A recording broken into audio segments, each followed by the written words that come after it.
Bismillahirrahmanirrahim. Assalamualaikum warahmatullahi wabarakatuh. Innal hamdalillah nahmaduhu wa nasta'inuhu wa nastahdihi wa nastaghfiruh wa na'udzu billahi min shururi anfusina wa sayyiati a'malina. May yahdihillahu fala mudilla lahu wa may yudlil fala hadiya lahu. Asyhadu an la ilaha illallah wahdahu la syarika lah wa asyhadu anna nabiyyana wa imamana wa qurrata a'yunina Muhammadan abduhu wa rasuluh arsalallahu rahmatan lil alamin.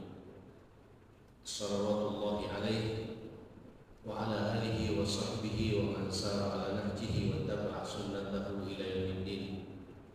Ya ayyuhalladzina amanu taqullaha haqqa tuqatih wa la tamutunna illa wa antum muslimun. Rabbi shrah li sadri wa yassir li amri wahlul 'uqdatam min lisani yafqahu qawli, amma ba'd.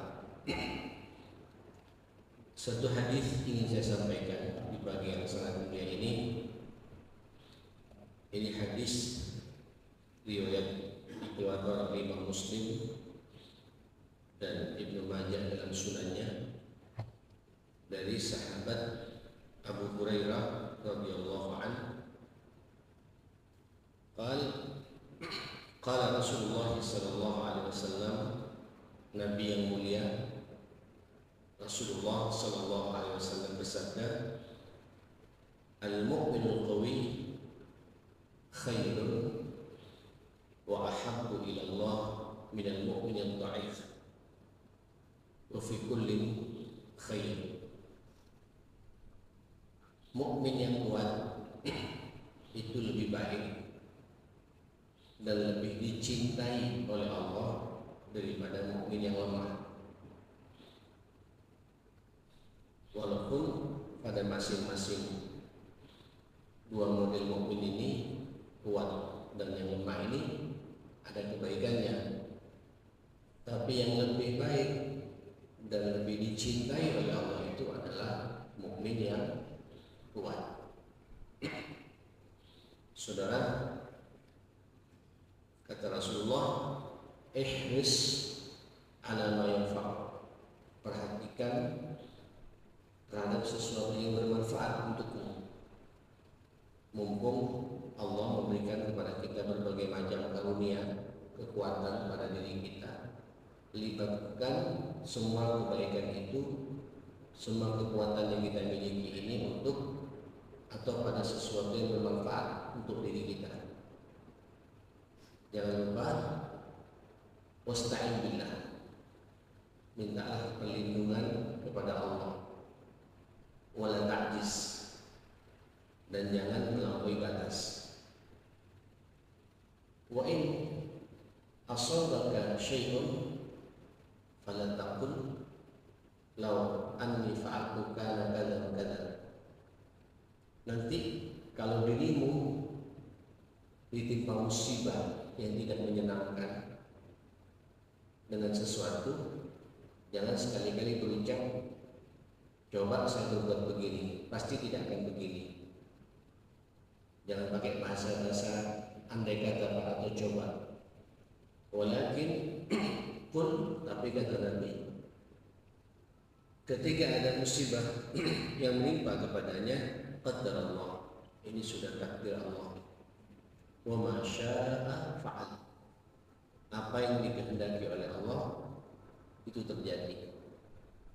Fa inna law taftahu amalu syaitan, karena law itu, andai kata itu, coba begini, itu adalah omongan sekaligus perbuatan syaitan.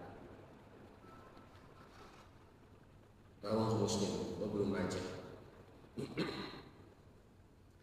Ini hadis jemaah sekalian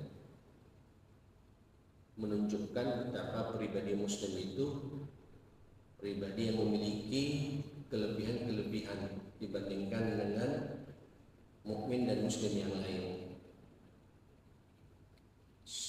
Para ulama menasibkan kata-kata al-qawi, al-mu'minul qawi Kuat di sini apa? Saya jadi teringat ada satu buku yang ditulis oleh Imam atau Sayyid Sabiq. Nama kitab itu Anasil Quwwah fil Islam. Unsur-unsur kekuatan dalam Islam. Paling tidak itu ada 5 kuat yang harus kita miliki.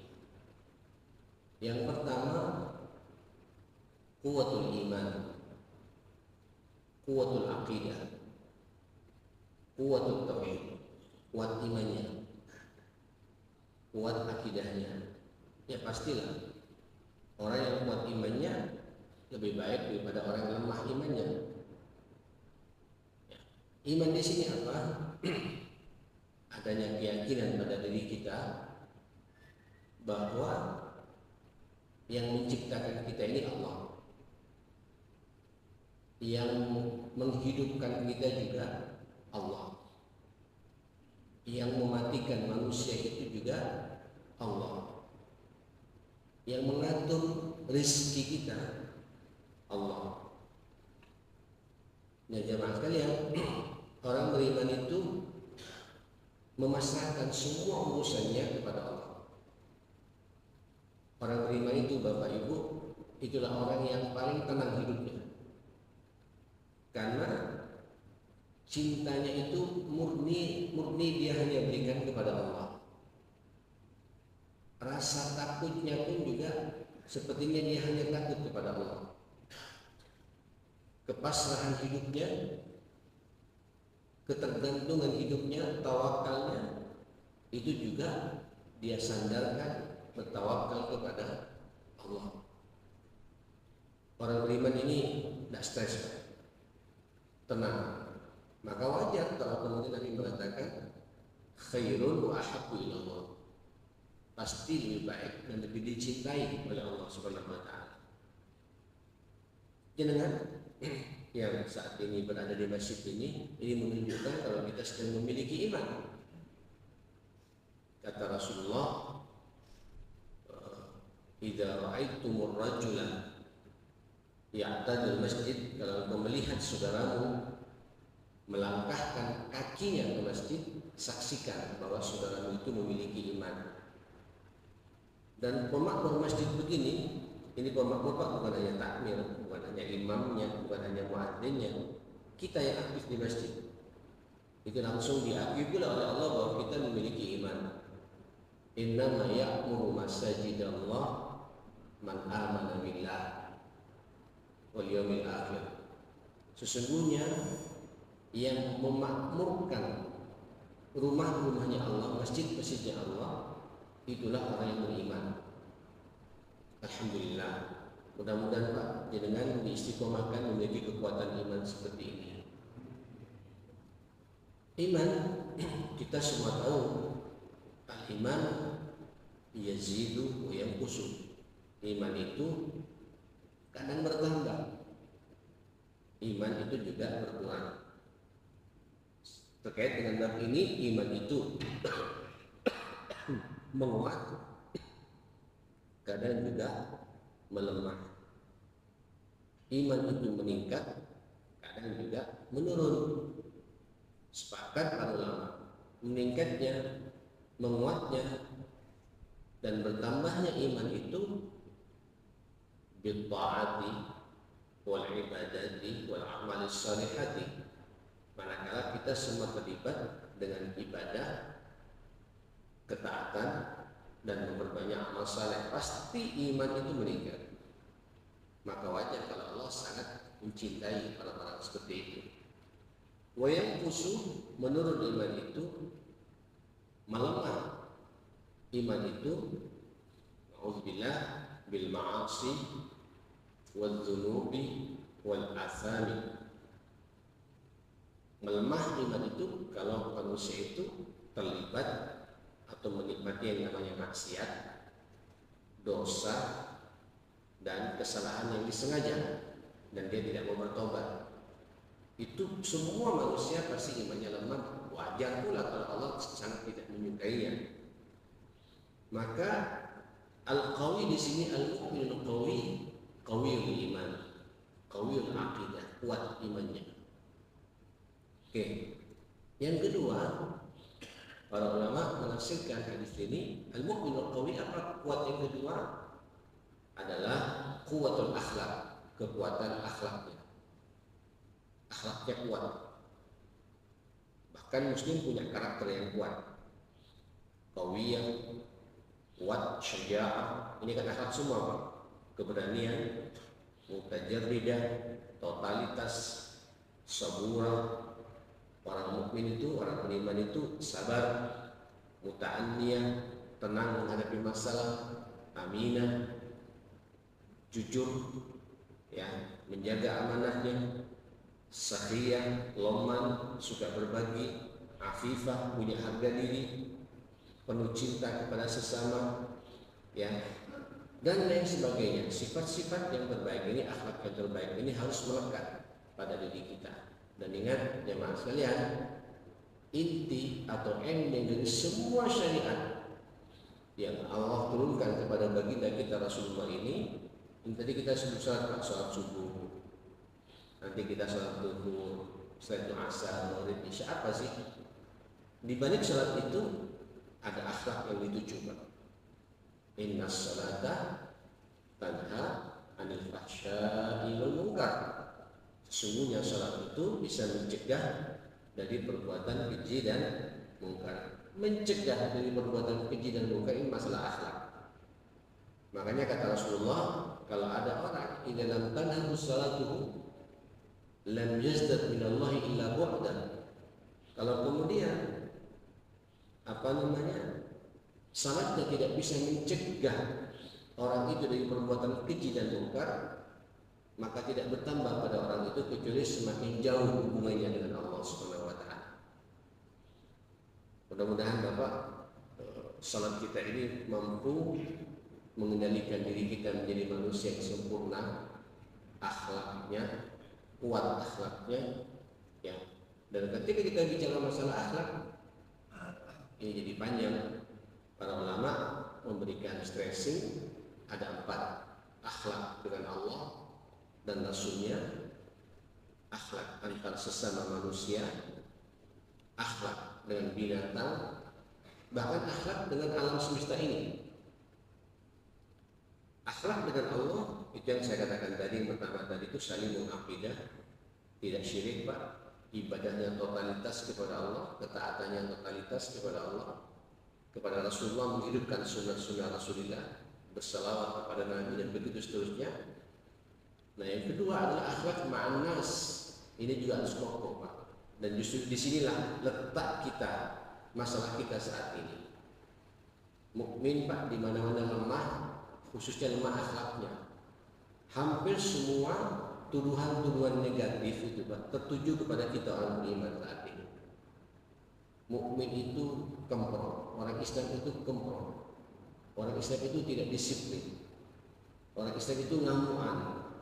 Orang Islam itu berbagai macam tuduhan, itu label itu ditempelkan pada diri kita umat Islam saat ini. Padahal Nabi sudah mengatakan, innama bu'itsu liutammima mahasinal akhlak. Sesungguhnya aku ini murni, aku diutus oleh Allah ke dunia ini menemui kalian semua untuk menyempurnakan, liutammim, tamam, menyempurnakan makarimat akhlak, akhlak yang terpuji ini.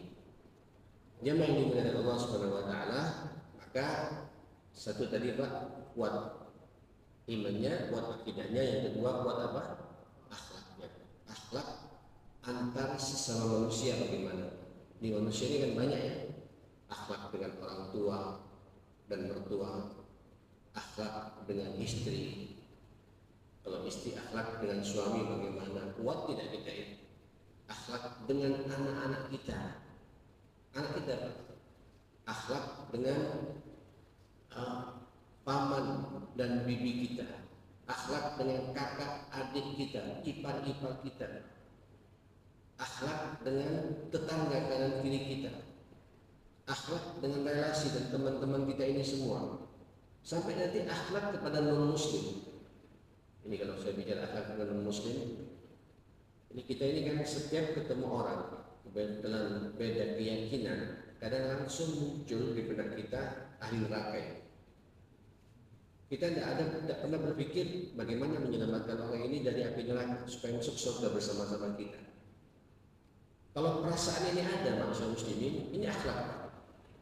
Dia akan lembut kepada orang ini, menawarkan indahnya Islam yang rahmatan lil alamin ini, yang rahmat bagi alam semesta ini.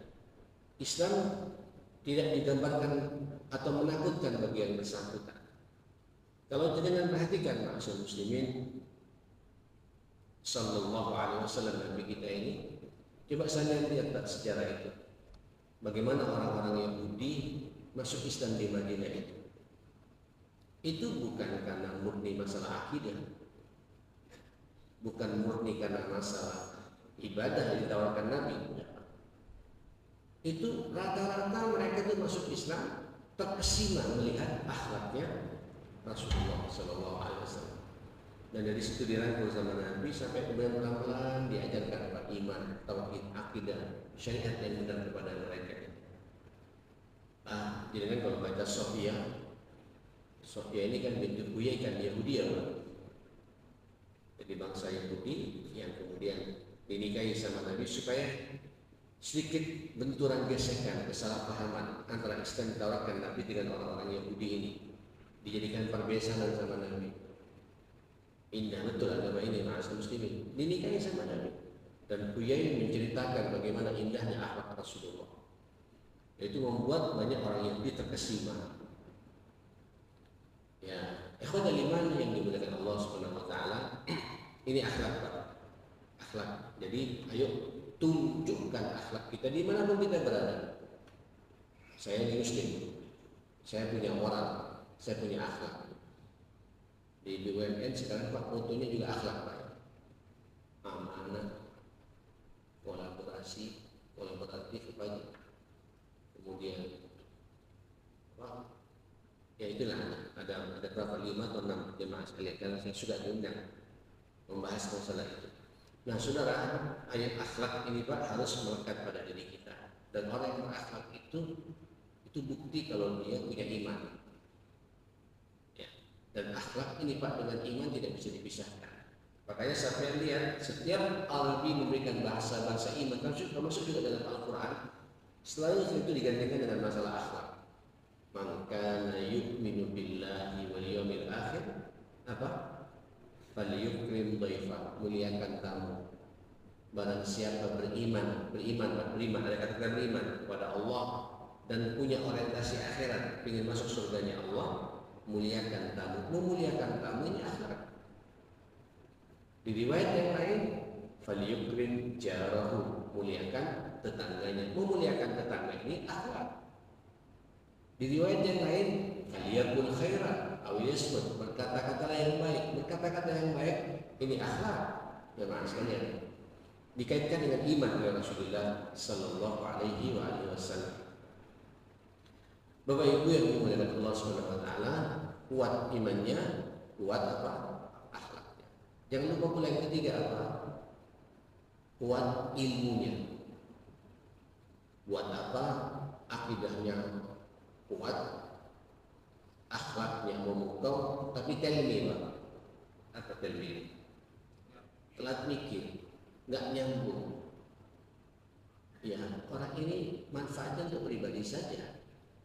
Kadang saya banyak perhatikan beberapa orang, ya ada beberapa orang di lembaga saya, Pak, diajak rapat nggak nyambung, tapi kerjanya bagus. Kerjanya bagus, Pak. Rajin, sholatnya 5 waktu, tapi diajak rapat tak nyambung, ngantuk tidur. Ya sudah, segitu saja kapasitasnya. Tentu kalau kemudian dia punya ilmu, maka pasti dia kan nalarnya muncul, jamaah sekalian. Akhirnya cocoknya, ya mohon maaf, pekerjaannya segitu-segitu saja, jamaah sekalian. Coba kalau dia punya ilmu, pasti dia akan berkembang kan? Seperti itu. Kata Sayyidina Ali, man arada dunya, kalau orang ingin mengendalikan dunia, fa'alaihi bil ilm, maka dia harus punya ilmu. Ya kan? Waman arad dan akhirat, makanya menginginkan sukses hidup akhirat jangan kalau maksimal fa'alihi bil ilm. Beda ya akhi, bapak ibu sampai salat pak pakai ilmu dengan salat tidak pakai ilmu beda. Sampai haji pakai ilmu dengan haji tidak pakai ilmu, apa cari kiai ruwet sampai. Masalah di lapangan, pelajari itu bagaimana manasik haji. Orang berpuasa pakai ilmu dengan tidak pakai ilmu beda. Orang berpuasa pakai ilmu pak, muncul rasa sensitivitas pada dirinya. Ilmu. Ya. Waman aradahu ma'akal, ingin dua-duanya sukses di dunia, sukses di akhirat, sukses juga dengan ilmu jemaah sekalian. Maka muslim yang kuat ilmunya itu lebih dicintai oleh Allah SWT. Makanya orang-orang alim itu pak, itu para malaikat sampai binatang-binatang kecil yang melata mendoakan kepada orang alim itu, karena dia menyebarkan ilmunya kepada orang lain. Hatta al-hut fil bihar, sampai ikan yang di laut pun mendoakan kepada orang talib ilmu, orang yang belajar ilmu itu, mengkaji ilmunya Allah Subhanahu wa taala. Nah, jemaah yang dimuliakan Allah Subhanahu wa taala, kuat akidahnya, kuat akhlaknya, kuat juga apa? Ilmunya. Jangan lupa yang keempat juga kuat fisiknya, badannya. Ya, terasa sekali ya. Ini saya sekarang kurang sehat sebenarnya. Saya tadi malam disuntik berapa vitamin apa macam, terus kasih antibiotik cuma 3 biji dibuang rupanya sama dokternya. Lumayan, tapi ngelihat itu tahajud pak, beda dengan tahajud ketika sehat. Iya benar. Orang kalau sehat pak, itu peluang-peluang kebaikan terbuka semua. Kalau sehat pak, ngaji enak, nggak ngantuk. Ya kan? Kalau sehat pak, tahajud sempurna. Sehat, salat berjamaah ke masjid pasti hadir. Tapi kalau sakit bisa ke masjid tidak jamaah. Khairul wa ahabbu ilallah. Pasti orang yang sehat itu, yang qawiyul jism, kuat fisiknya, itu lebih baik dan lebih dicintai oleh Allah. Asal pak sehatnya ditopang oleh iman yang kuat, ya akhlak yang memukau, ilmu yang mumpuni, terus badannya sehat. Wah, indah manusia itu, masya muslim. Ya, kata guru saya masih ingat, apa artinya orang masya Allah tauhidnya jelas, apa ibadahnya semangat, akhlaknya masya Allah nyaris tidak ada cacat akhlaknya itu, cerdas, tapi sakit-sakitan. Tidak maksimal. Maka fisik ini ma'asyar muslimin itu akan ditanya oleh Allah Subhanahu wa taala. Kata Nabi, wa li'ainika 'alaika haqqan, matamu punya hak untuk diperhatikan. Ya. Badanmu, wa li badanika 'alaika haqqan, badanmu punya hak untuk diperhatikan. Fa'ti kulladzi haqqin haqqan, berikan setiap yang punya hak itu haknya. Waktunya istirahat, ya, waktunya tidur, waktunya olahraga, kita olahraga, waktunya makan, kita makan. Dan ketika makan, tahu pak, cukupnya untuk sejauh mana pak, cukupnya untuk menyehatkan badan kita.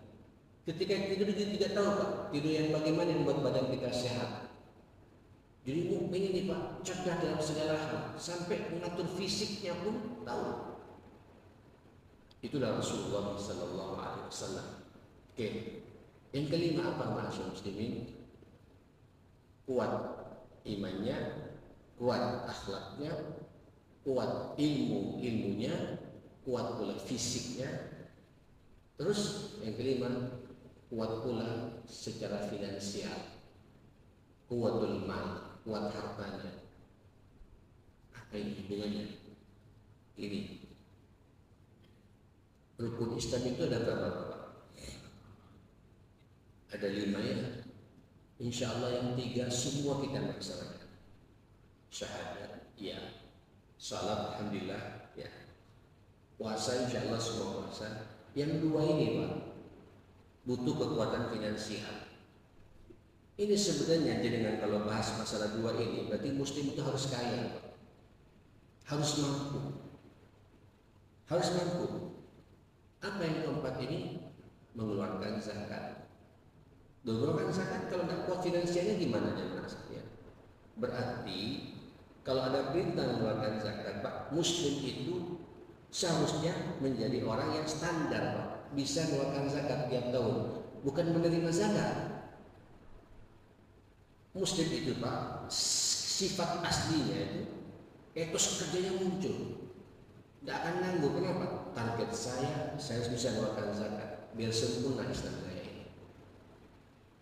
Ya, dia sudah berusaha, Pak, tapi gagal. Ya sudah, ini takdirnya, takdir menjadi penerima zakat atau pengelola zakat.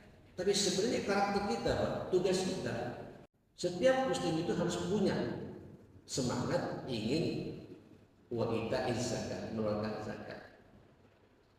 Yang kelima, Pak, wa hajjil bait, naik haji. Naik haji ini tak pun fayakun, Pak. Apalagi haji kan seminggu berapa? 2015 20 tahun, Pak. Ya, kalau ingin cepat tahun depan bisa. Tapi keluarkan 400 juta. Itu minimalnya, Pak, sekalian, yang bukan abal-abal, Pak, minimal begitu. Dari mana kita dapat? Maka muslim itu, Pak, munculkan etos kerja apa? Saya akan maksimal mencari rezekinya Allah. Untuk apa? Saya ingin menyempurnakan rukun Islam saya, lima-limanya itu.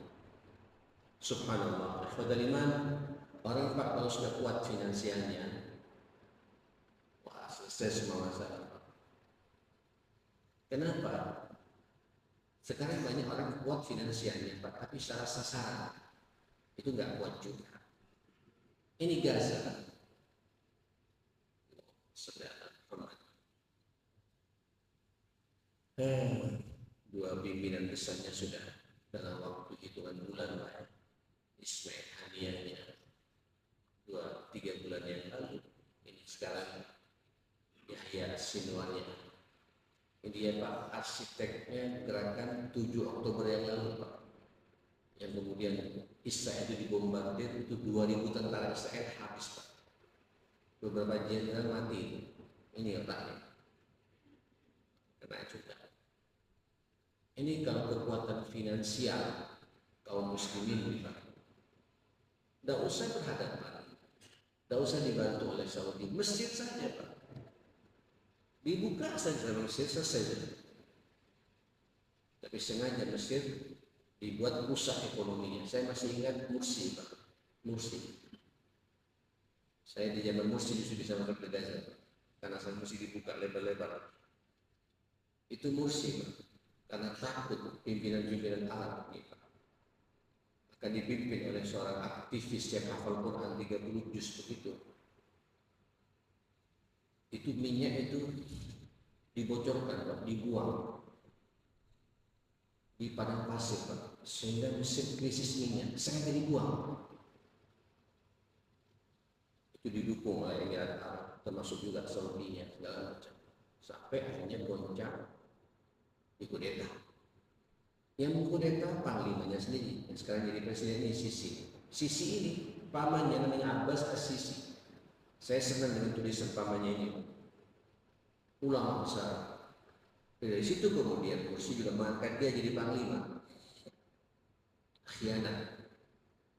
Ini kalau kekuatan finansial ini, Pak, apalagi kemudian berkolaborasi, Pak, Saudinya, Omannya, Qatarnya, Emirat Arabnya, Bahrainnya, Kuwaitnya, apalagi Pak, kalian menyatu, Pak. Tidak usah bicara Syam, menyatu. Tidak usah perang dengan Israel, Pak, dikencingin bareng-bareng tenggelam saya. Betul. Tapi uniknya ini Gaza sampai sekarang, Pak, kecil, 7 km memanjang 35 km, dihuni 2 jutaan umat. Sekarang tinggal puluhan ribu yang ada di situ. Kalau di Rafah itu perbatasan dengan Mesir, ini yang menyakitkan hati buat kita. Aduh, habis tidak akan penghuni, Pak. Jadi bangunan-bangunan besar lumayan hancur. Mungkin ketinta, mana lagi, Pak? hancur sudah semua. Orang sudah pada mengungsi semuanya kan. Dan itu dimasukkan dalam bendera-bendera Israel dipasang di mana-mana. Memang sengaja mau dikuasai Gaza. Tapi sampai sekarang tidak berhasil. Ini Sinwar meninggal, wafat, syahid insya Allah. Nanti akan muncul Pak Ismail Hania yang lain, Sinwar yang lain akan bermuncul aja. Lebih kok. Ini masalah akidah.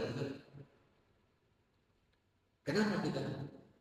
Kenapa mereka kekuatan militernya, finansialnya itu luar biasa. Amerika pun juga terlibat. Eropa pun, Inggris, Jerman, Prancis terakhir sudah menahan diri Pak, sudah tidak diri lagi. Tapi Jerman yang paling getol, padahal Jerman sudah pernah dilukai oleh Yahudi ini, masyarakat Muslimin. Ya kita lihat saja nantinya sekali. Allah punya cara. Nah, sudah dimuliakan Allah Subhanahu wa taala, perkuat balik lagi pada diri kita, perkuat finansial kita ini masyarakat Muslimin. Saudara, kalau 5 ini ada, itu yang dikatakan Nabi, al-mu'minul qawi khairun. Mukmin yang kuat akidahnya, kuat imannya, kuat akhlaknya, kuat ilmunya, kuat pula fisiknya, dan kuat pula secara finansial. Kalau boleh saya tambah satu Pak, nama lagi, kuat ukhuwahnya, kuat persaudaraannya. Waduh, dahsyat ini. 6. Rukun iman juga ya. Tapi bukan rukun iman, bukan Pak. 6. Imannya kokoh, akhlaknya memukau, ilmunya mumpuni, cerdas, jenius, fisiknya kuat, terus finansialnya gagah, terus persaudaraan di antara kita tidak ada masalah. Khairun wa ahabbu ilallah minal mu'min. Itu lebih baik dan lebih dicintai oleh Allah daripada mukmin yang lain. Ini mukadimah dari saya dulu Pak. Pada bagian ini saya diminta jam 6 harus kalah bahasanya. Belum mandi, belum apa nih Pak. Nah, mudah-mudahan Allah Subhanahu wa taala menjadikan kita mukmin yang kuat insyaallah, mukmin yang diridhai Allah Subhanahu wa taala. Tolong Pak, sampaikan ini pula kepada ibu di rumah, pada anak kita, biar semangat belajarnya. Rebut Pak, ini bangsa kita paling berhak Pak untuk mengendalikan. Ini hari kita juga berdoa ya, mudah-mudahan presiden yang baru diridhai oleh Allah Subhanahu wa taala, diberi kekuatan yang sempurna. 5 ini ada atau 6-6-nya ada pada Bapak Presiden yang baru ini, dan mudah-mudahan bangsa ini Pak dalam keberkahan dan ridhanya Allah Subhanahu wa taala, baldatun thayyibatun wa rahmatun. Allahumma arhamna bil Qur'an wa hafizna bil Qur'an wa aqimna bil Qur'an wa ighfir lana wa tub 'alaina innaka antat tawwabur rahim. Allahumma arina al-haqqa haqqan warzuqna ittiba'ahu wa arina al-batila batilan warzuqna ijtinaba ya rabbal alamin. Ya hayyu ya qayyum ya qadika nastaghith innaka 'ala kulli syai'in qadir. Allahumma rabbana hab lana min azwajina wa dhurriyyatina qurrata a'yun waj'alna lil muttaqina imama waj'alni muqimas shalah wa min dhurriyyati rabbana wa taqabbal du'a innaka 'ala kulli syai'in qadir. Sallallahu alaihi Muhammadin wa alihi wasallam. Alhamdulillahirabbil alamin. Mohon maaf saya tidak bisa mengundang semuanya Pak wisuda anak kami STIPI ini. Ini wisuda yang kelima. Ustaz Adi Hidayat bersama kami. Dari mana sudah ketemu saya. Kalau jenengan ingin lihat Adi Hidayat lagi nanti jam zuhur bersama Nurul Hayat di Masjid As-Salam. Email insyaallah begitu. Jazakallahu khair. Assalamualaikum warahmatullahi wabarakatuh.